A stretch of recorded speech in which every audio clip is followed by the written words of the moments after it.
മത്സ്യ കണ്ടെയ്നർ വഴി പണം കടത്തിയെന്ന വി.ഡി. സതീശനെതിരെയുള്ള പി.വി. അൻവറിന്റെ ആരോപണത്തിൽ അന്വേഷണം വേണമെന്ന ഹർജി ഫയലിൽ സ്വീകരിച്ച് തിരുവനന്തപുരം വിജിലൻസ് കോടതി. കേസ് ഇന്ന് തുറന്ന കോടതിയിൽ വീണ്ടും പരിഗണിക്കും.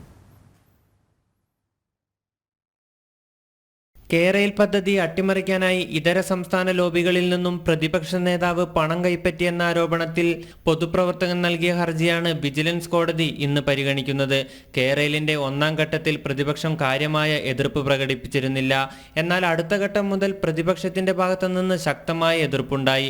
ഇത് പദ്ധതി അട്ടിമറിച്ച സംസ്ഥാനത്തെ IT മേഖലയിലെ വികസനങ്ങൾ ഇല്ലാതാക്കാനായിട്ടുള്ള പ്രതിപക്ഷ നേതാവിന്റെ ഗൂഢാലോചന എന്നാണ് പി.വി. അൻവറിന്റെ ആരോപണം. AICC ജനറൽ സെക്രട്ടറി KC വേണുഗോപാലുമായി ലോബികൾ ചർച്ച ചെയ്തു. തുടർന്ന് ദൗത്യത്തിന്റെ ഉത്തരവാദിത്തം പ്രതിപക്ഷ നേതാവിനെ ഏൽപ്പിച്ചുവെന്നും നിയമസഭയിൽ പി.വി. അൻവർ ആരോപണം ഉന്നയിച്ചു. 2021 ഫെബ്രുവരി മാസത്തിൽ 150 കോടി രൂപയാണ് ഇലക്ഷൻ ഫണ്ട് എന്ന രൂപേണ പ്രതിപക്ഷ നേതാവിന്റെ കയ്യിലെത്തിയത്. ശീതീകരിച്ച മത്സ്യം കൊണ്ടുവരുന്ന കണ്ടെയ്നറിൽ 3 ഘട്ടങ്ങളിലായി 50 കോടി രൂപയാണ് തൃശൂരിൽ എത്തിച്ചതെന്നും പരാതിയിൽ പറയുന്നു. ഇതിന്റെ അടിസ്ഥാനത്തിലാണ് തിരുവനന്തപുരം വിജിലൻസ് കോടതി കേസ് പരിഗണിക്കുന്നത്. ജനം, തിരുവനന്തപുരം.